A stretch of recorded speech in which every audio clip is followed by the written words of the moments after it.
Hey there, Griff Hamlin here. In today's video, I want to talk about something in the style of one of my all-time favorite tunes, Pride and Joy by Stevie Ray Vaughan. So what we're going to do is we're going to take a look at basically what he played on the intro, the very beginning. And let's be pretty close. The first thing we're going to start with is my middle finger is going to be at the 5th fret of the 2nd string, while I also strike the 1st string open. So I end up with both of these notes ringing out at the same time. And I'm going to kind of slide into it from 1 fret below, like that. So if I do this for a whole measure, and I'm going to do this in a swing 8th feel, so it'll be 1 and 2 and 3 and 4 and. Now, if you have trouble, if you find that when you do the up picks, that you hit the 3rd string, it might help you to know, it'll be hard to see, but my middle finger is actually touching the 3rd string, such that if I pick the 3rd string, it just goes clunk. So all I've got here is just those 2 strings. And if I happen to accidentally hit the 3rd string on my way back up, no big deal. Now that's something that I do a lot, and I think it's really important to get used to muting out unwanted sounds. It's something that you gotta spend a lot of time on. So we have 1 and 2 and 3 and 4 and. Then I'm gonna slide my middle finger up to the 8th fret, and I'm gonna add my 1st finger at the 7th fret on the 1st string. And again, I'm going to let my middle finger kind of touch that 3rd string and kill it. And I have the same strum pattern, I'll say, that I used before. 1 and 2 and 3 and 4 and. Now when you just play this straight, it's going to sound a little flat.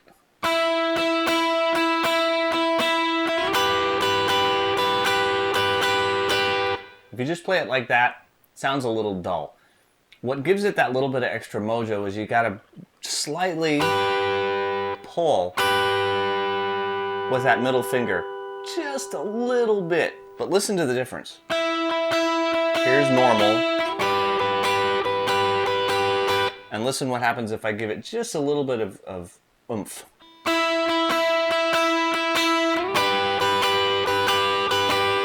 And I give it just a little nudge. And it sounds just a little bit different. It's just got a little bit more of that cool vibe that just is a little bit more aggressive, a little more in your face. It's just a cool sound. So we have 5th fret, 2nd string, 8th fret, adding the 1st finger. Then we go back.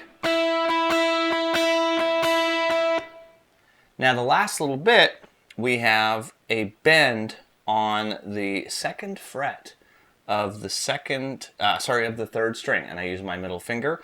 My 1st finger is going to help me because I got to get a full step bend.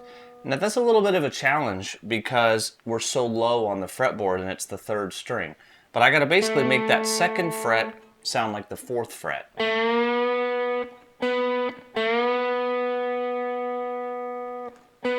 So I want to make them sound the same. Once I get it up, I'm going to strike it again and then come back down. Okay? And then I have the open 3rd string and the 2nd fret on the 4th string.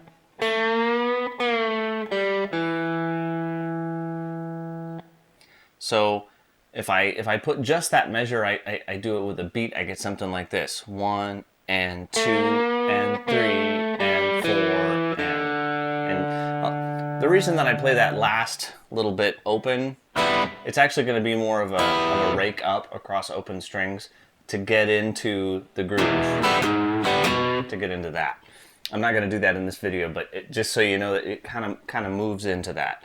So we're going to have, again, 5th fret and 3 and 4 and 1 and 2 and 3 and 4 and 1 and 2 and 3 and 4 and 1, 2 and 3 and 4 and 1. And we start right into that next part. One more time. 1 and 2 and 3 and 4 and 1 and 2 and 3 and 4 and 1 and 2 and 3 and 4 and 1, 2 and 3 and 4, and right into the next part. Now I'm just going to play it straight.